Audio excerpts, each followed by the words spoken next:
nós esperamos que vocês, né, tenham compreendido o ego à luz do Espiritismo nessa primeira parte, né?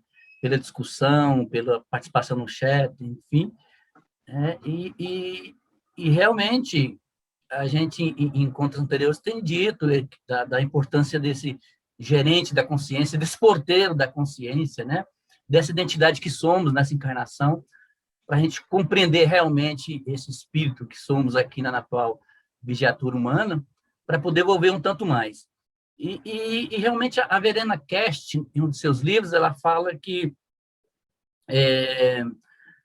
os complexos são o motor da psique. Então, todos nós temos e precisamos dos complexos para a gente poder evoluir, desenvolver, crescer e trabalhar nos processos de individuação.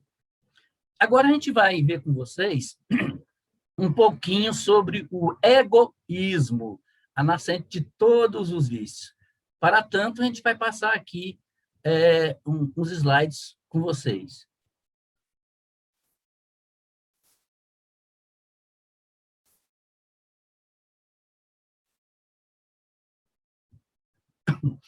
Então, tá aí. A segunda parte, o egoísmo, a nascente de todos os vícios. Essa figura aí foi de propósito para definir o egoísmo sob a ótica do dicionário, mas que mostra aí a narrativa do mito de Narciso, né? O narcisismo, né? Que tem tudo a ver com egoísmo, com egotismo. Então, o dicionário diz o seguinte, que egoísmo, amor exagerado aos próprios valores e interesse em despeito de outrem. Diz ainda, exclusivismo que leva uma pessoa a se tomar como referência a tudo.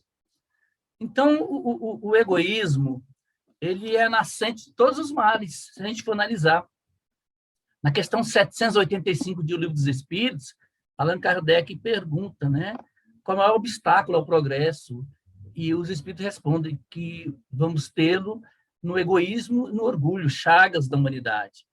Então, o egoísmo, ele é essa chaga da humanidade para a qual todos os verdadeiros crentes, todos nós, devemos apontar, vamos dizer assim, as nossas armas. E quem nos fala isso é o Espírito de Emmanuel, na mensagem intitulada O Egoísmo, lá no Evangelho segundo o Espiritismo. Então, envolvidos pelo egoísmo, nós temos dificuldade em lidar com o quê? O egoísmo vai nos dar, ou nos deixar com dificuldades em lidar com as separações, em nos lidar com a morte. Negamos a impermanência, muitos de nós negamos a impermanência, adoecemos, né? Somos resistentes aos movimentos transitórios que nos é imposto, né? Vamos dizer assim, pedagogicamente pela vida. Então, o egoísmo é quando o ego não sabe qual o seu lugar, vamos dizer assim. O egoísmo é quando o ego não sabe o seu lugar. Ego mais ismo refere-se à experiência que uma pessoa tem de si mesma como um centro de vontade, de desejo, de reflexão e ação. Quem nos fala isso aí é o Murray Stein, no livro Jung, o Mapa da Alma, lá na página 23. Então, ao termo ego, acrescentando o sufixo ismo, né, temos o egoísmo enquanto a ação ou esse movimento do ego. Nesse sentido, a simples ação do ego seria a nascente de todos os males, vamos dizer assim. Então, quando Joana de Ângeles se utiliza da expressão manifestações egóicas adoecidas, nos faz entender que, na perspectiva da psicologia espírita, o ego não é negativo, como o próprio Lés falou hoje, né? Senão que se encontra adoecido, enseguecido, atirando-se no abismo das alienações, e a gente vê isso nos dias odiernos, né? Nos dias que correm. Então, o ego, gente, nos fala Murray Stein, é uma espécie de espelho no qual a psique pode ver-se a si mesma e pode tornar-se consciente. E o grau em que um conteúdo psíquico é tomado e refletido pelo ego é o grau em que se pode afirmar que ele pertence ao domínio da consciência. quando um conteúdo psíquico só é vago, nos diz ele, ou marginalmente consciente, é porque não foi ainda captado em seu sentido, assim, em seu lugar, nos fala o Stein, né? Nesse excelente livro, Jung, O Mapa da Alma. E ele nos fala mais adiante ainda nesse livro, que o ego, a consciência humana, confere à nossa conduta consciente sua determinação e direção, porque temos um ego, possuímos a liberdade para fazer escolhas e podem desafiar nosso instinto de autopreservação.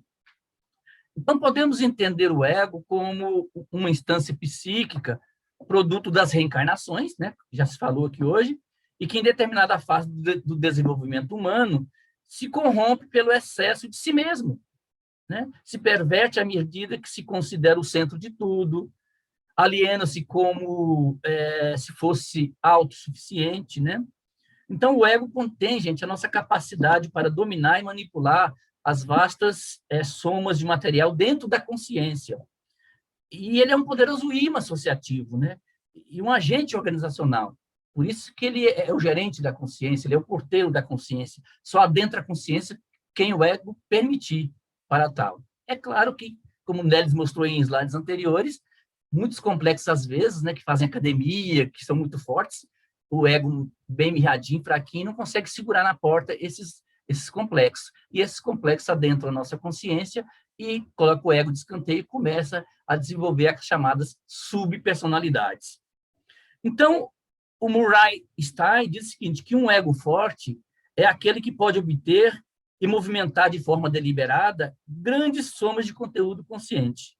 E um ego fraco não pode fazer grande coisa desse gênero de trabalho e sucumbe mais facilmente a impulsos e reações emocionais. Então, um ego fraco, segundo ele, é facilmente distraído e, por consequência, carece de foco e motivação consciente. O nosso ego ele vai se tornar forte a partir do momento que a gente tomar consciência de nós mesmos, e é o que nosso curso apregou a todo momento, essa busca da iluminação interior, através do autoencontro, para que possamos fortalecer esse ego, que ele sirva realmente de intermediário entre o nosso mundo interno, que é 95% de toda a psique, e o mundo externo. Então, o ego tem essa função primacial. Mais adiante nesse slide, eu coloquei assim a evolução humana baseada no capítulo 11, Amar o Próximo como a Si Mesmo, de O Evangelho segundo o Espiritismo. E que diz que, na nossa origem, nós só temos instintos, né? Instinto de sobrevivência, normalmente. Depois, a gente desenvolve as sensações, que podem ser boas ou más, e passamos para desenvolver o sentimento. E que o ponto alto do sentimento é o amor. Esse amor que está muito longe de nós ainda, que carecemos desenvolver intrinsecamente, né? Para que depois possamos desenvolver o amor em nosso derredor. E o Evangelho ele é até romântico quando fala que, nesse capítulo, que o amor resume a doutrina de Jesus toda inteira, visto que esse é o sentimento por excelência. E os sentimentos são os instintos elevados à altura do progresso feito. E aí ele desenvolve todo esse slide aí num comentário belíssimo. Então, ego mais ismo, ou seja, a ação do ego.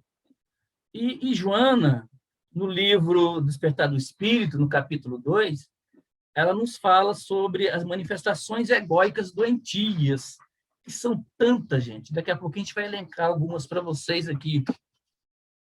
E Joana nos fala que no imenso campo de conflitos, as expressões de inferioridade moral do processo de evolução de cada um de nós facultam as manifestações egóicas doentias, como já se falou aqui hoje, o orgulho, o ciúme, a inveja, o ressentimento, o ódio, a calúnia e muitos outros, né, que seguem o ego e nos atiram, né, e atiram o ego num abismo de alienações, de confusões, de brigas consigo mesmo.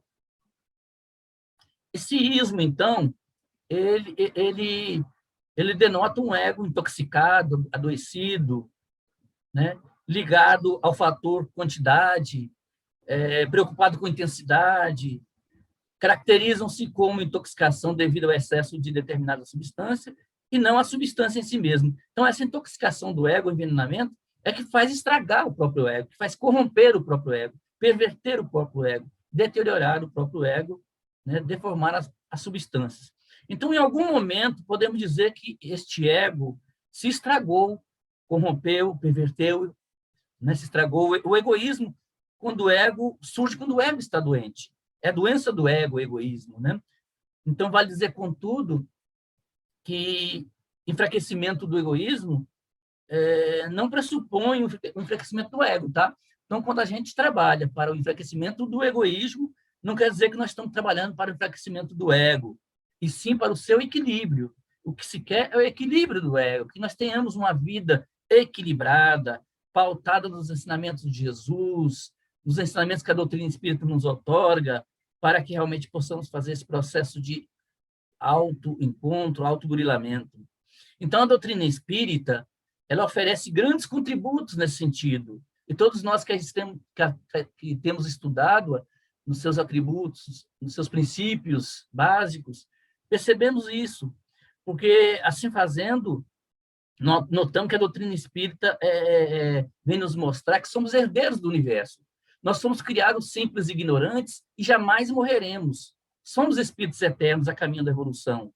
Então, temos que aproveitar nosso estado aqui na matéria, temos que aproveitar 60, 70, 90 anos que passamos aqui para compreender a nós mesmos e o contexto em que estamos inseridos, para que trabalhemos para o nosso melhoramento e para o melhoramento também dos nossos semelhantes.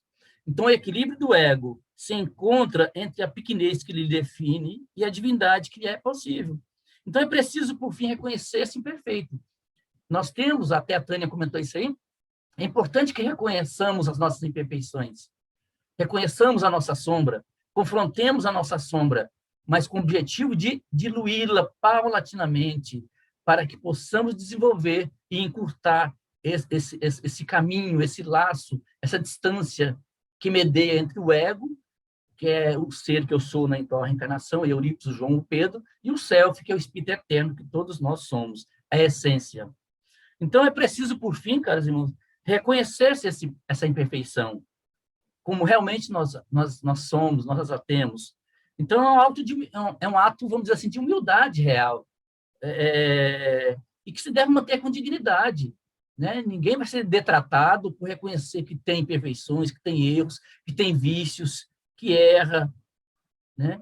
A partir do momento que aceitamos que temos a coragem de olhar para dentro de nós mesmos, no espelho, e nos enfrentarmos, a gente vai, pouco a pouco, realmente desenvolvendo as nossas potencialidades latentes, vamos compreendendo o que está na nossa sombra e, pouco a pouco, diluindo, transformando, como nos fala Divaldo, de uma sombra densa para uma sombra dourada. A culpa, né? Se falando da culpa hoje, a culpa seria o quê? A culpa é o ego que se pune. O ciúme é o desejo de posse do ego. Veja o que o ego doentio pode fazer, né? A inveja. A inveja é o ego que não aceita o triunfo alheio. A raiva. A raiva, vamos dizer que seria o ego ferido, né? O medo, coisa que ninguém aqui tem, né? Ninguém sente medo. É o ego que se esconde. Muitas vezes não quer se mostrar, não quer que as pessoas percebam. Então, nós nos escondemos nas personas, né? E muitos começam a viver a persona como se for ele mesmo, o que é um erro, né? Tristeza. A tristeza é o ego que não aceita a vida como ela é. Ressentimento. O que é o ressentimento? Ressentimento é você sentir, depois sentir novamente, sentir novamente. Vamos supor que uma pessoa chegou aqui e te deu uma bofetada. Você sentiu. Daqui a pouco você liga para sua mãe e conta para ela o que aconteceu. Você está ressentindo. Daqui a pouco vem uma amiga, você conta de novo. E você vai ressentindo, ressentindo, ressentindo. Esse é o ressentimento. O ressentimento é o ego que não consegue admitir o ocorrido. E não procura encontrar soluções plausíveis para dirimir, para solucionar os problemas. A indiferença. A indiferença é o ego que não quer ver. Quantos de nós, né, somos indiferentes ao quadro social, econômico, político, enfim, o que passa o nosso país, o planeta. Então, vivemos muito na indiferença. Somos muito egoístas, volvemos o olhar para dentro de nós mesmos de uma forma egoística. No muito, fazemos um pouco pelos que estão em nosso redor.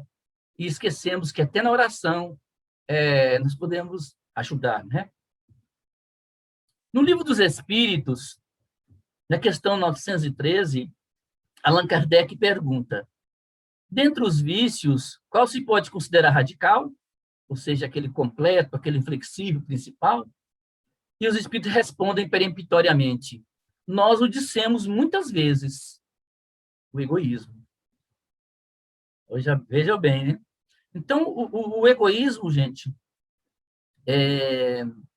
ele se enfraquecerá à proporção que a vida moral for predominando sobre a vida material. E, sobretudo, com a compreensão de que o Espiritismo vos faculta do vosso estado futuro. É o que nos fala a questão 917 do Livro dos Espíritos. A tendência é essa mesma. O bem, um dia, vai sobrepujar o mal. O mal não é criação divina, o mal é criação nós mesmos, conforme questão 630 do Livro dos Espíritos, 634. Quando desviamos-nos das leis eternas de Deus, né, do bem, nós criamos o que chamamos de mal. E como Deus é soberanamente justo e bom, ele nos permite, no contato com a matéria, através da encarnação e das reencarnações, nós puxarmos a cordinha da evolução para que voltemos a pautar as nossas vidas dentro das diretrizes divinas, das leis eternas e imutáveis, conforme nos fala a questão 615 de O Livro dos Espíritos.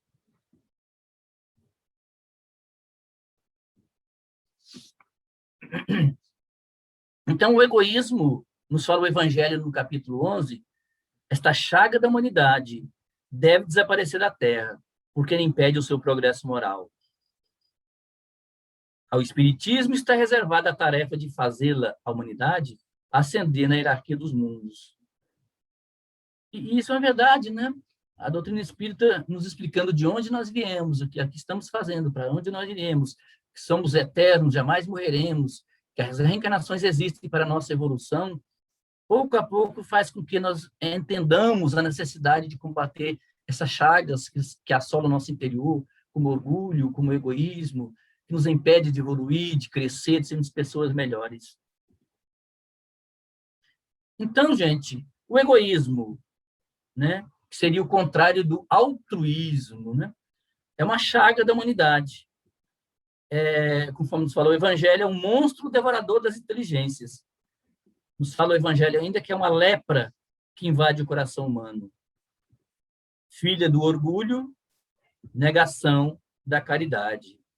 Está lá no capítulo 11 do Evangelho segundo o Espiritismo: amai o próximo como a si mesmo. Então, os males do egoísmo impede, né?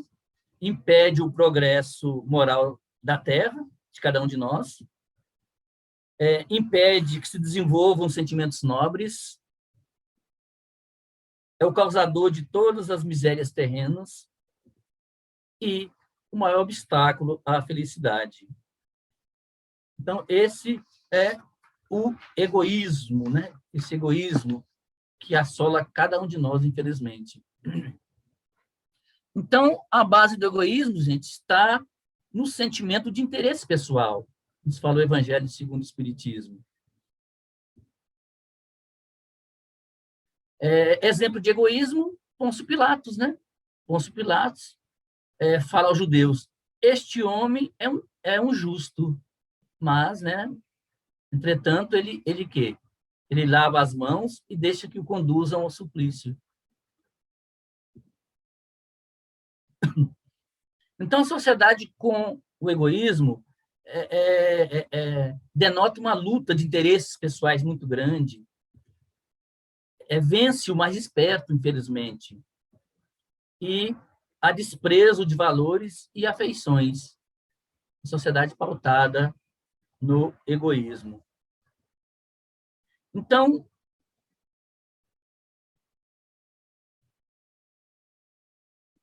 a, a sociedade sem egoísmo, né, faz com que as pessoas se respeitem, sejam justas, procurem realmente a segurança pessoal e geral, trabalham para o seu e o progresso do seu semelhante e para a sua felicidade. Nós estamos aqui na Terra, ou não estamos aqui na Terra, para sofrer, conforme nos fala Joana de Ângeles, no terceiro livro da série psicológica, Plenitude. Nós não estamos aqui para sofrer, nós estamos aqui em busca da felicidade. Cada um é o construtor da sua felicidade. Nós temos que construir a nossa felicidade. Não é mesmo? A dor, ela acontece, mas o sofrimento ele é opcional. Cada um de nós temos livre-arbítrio para querer ou aceitar ou não o sofrimento. Nós temos que encontrar as causas do sofrimento que estão lá no Espírito Eterno, no Self, que somos, e procurar meios de nos libertar desse sofrimento, para que adquiramos essa felicidade interior tão importante para a nossa caminhada evolutiva, né? Será que o egoísmo desaparecerá da Terra um dia, gente? Será? Sim. A tendência é sim, né? O planeta, conforme nos fala o capítulo 3 do Evangelho segundo o Espiritismo, nós ainda estamos, um planeta de expiações e provas, a caminho da regeneração, estamos em transição. É claro que o egoísmo e todos esses vícios, né, essas imperfeições, a tendência é que desapareça da Terra.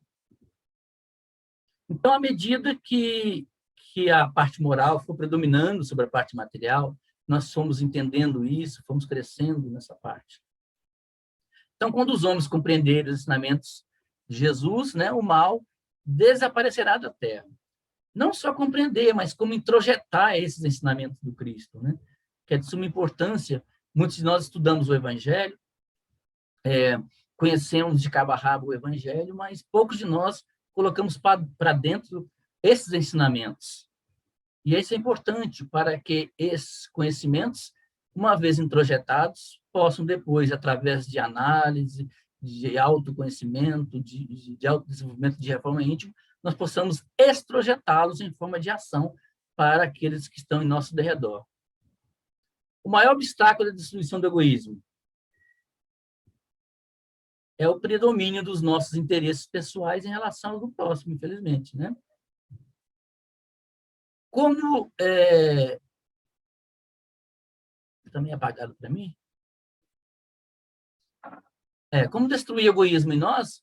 Compreendemos os efeitos danosos do egoísmo. E nós só vamos compreender esses efeitos a partir do momento que aceitarmos que nós temos ainda essa chaga. Nós somos egoístas, né? Queremos ou não, é só a gente parar para analisar, a gente percebe que somos egoístas. Diminuir a importância que atribuímos a nós próprios, tornando-nos mais sensíveis à necessidade de sofrimentos alheios. Será que nós temos tornado-nos mais sensíveis à necessidade de sofrimentos dos que estão em nosso derredor? São coisas que nós temos que meditar sobre isso. Fazendo todo o bem que pudermos, nós temos procurado fazer o bem que podemos ou não? Ou só fazemos por ostentação, para que as pessoas percebam que nós estamos auxiliando de uma forma ou de outra? Então, vamos fazer aquele bem com o coração, sem ostentação, como aquela velha senhora, né? Na passagem do óbolo da viúva. Praticando a caridade desinteressada. Allan Kardec se preocupou tanto com essa parte sobre a caridade que dedicou 2 capítulos em um Evangelho segundo o Espiritismo. Capítulo 13, não saiba a vossa mão esquerda o que dê a vossa mão direita, quando ele enfatiza essa importância da prática da caridade com desinteresse. E o capítulo 15, que é um capítulo onde somente nesse capítulo aparece a palavra fora da caridade não há salvação, em letras garrafais. Em nenhum outro lugar do Evangelho aparece.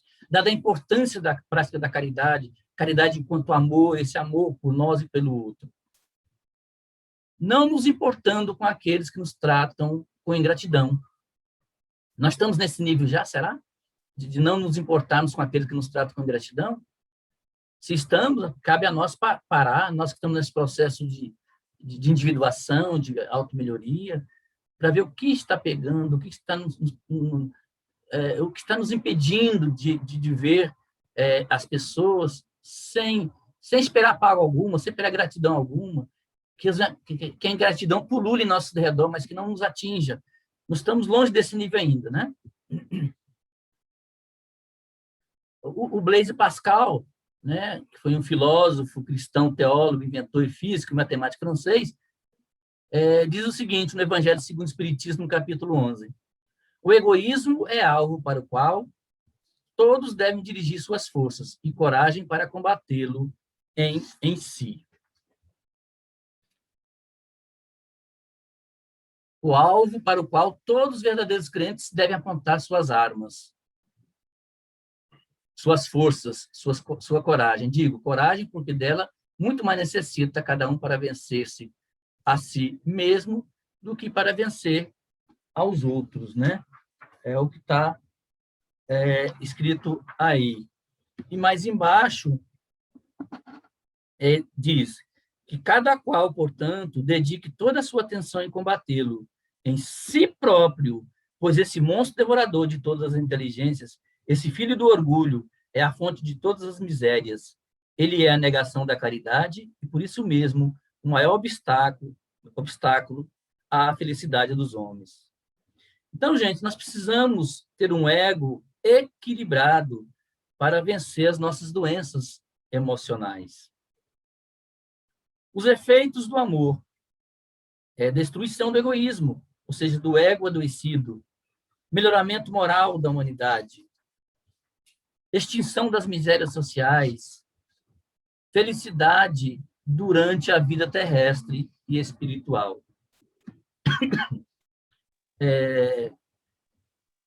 Então, o egoísmo, gente, concluímos que o egoísmo se corrompe pelo excesso de si mesmo, aliena-se à medida que se considera o centro de tudo, perverte-se por acreditar ser merecedor apenas das experiências positivas idealizadas.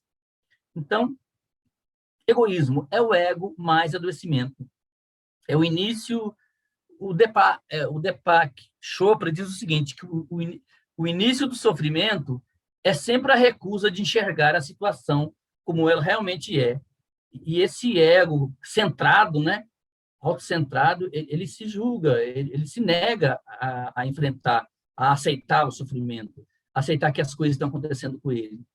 Então, este ego que não quer enxergar. O sofrimento vem para tirar o ego dessa situação de adoecido. Ele vem para sinalizar que este ego está no caminho de adoecido, vamos dizer assim. E vem para mostrar um caminho melhor para ele, para todos nós. Então, podemos pensar que dentro desse funcionamento normal e esperado, esse ego que deveria administrar os prazeres, as necessidades e os objetivos existenciais, pode equivocar-se. Como se equivoca, né? Nesse gerenciamento da consciência, nesse gerenciamento da vida, principalmente se olhar para si mesmo, principalmente se for cultivador do egoísmo, né? Então, ele pode perverter-se pautado unicamente na construção dos interesses pessoais, imediatos ou pertinentes às realizações exteriores. Então, o Marlon Heikdal, no livro Refletindo a Alma, né, psicólogo lá do Paraná, espírita, participou em vários livros, autor do livro Cultivo das Emoções, muito bom por sinal, diz que a felicidade do ego é pensar que é rei, senhor de toda a casa, sem entender ou aceitar que é apenas um servidor, e que, encontrando e aceitando o seu papel, poderá ser um ótimo servidor, mas nunca o senhor, porque o senhor é o self, né? O senhor é o self. Então, o ego, gente, deve estruturar-se para adquirir consciência da sua realidade, não conflitando com o self, que o direciona. Única maneira de libertar a sombra, nos fala Joana de Ângeles no livro Em Busca da Verdade. Então, a autorrealização e paz, Joana nos fala que, no capítulo 10 do Despertar do Espírito, que o espírito é o arquiteto seguro do próprio destino, por meio das condutas que se impõem. Então, em qualquer processo, vamos colocar aí, em qualquer processo, todavia, o ser desempenha sempre um papel fundamental para a sua própria recuperação, qual da autoconsciência, da conquista do si, para que a saúde real e a paz legítima se lhe instale nos painéis existenciais, facultando a alegria plena de viver. É que nos fala Joana de Ângeles. Então, o antídoto, portanto, do ego na sua ditadura, vamos dizer assim, existencial, é o amor.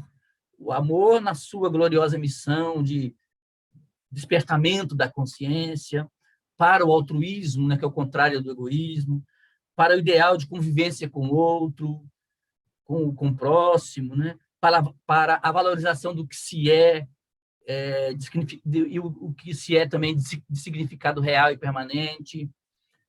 E isso aí a gente vai desenvolvendo, conhecendo a partir do momento que a gente se auto-encontrar, procurar realmente se auto-entender.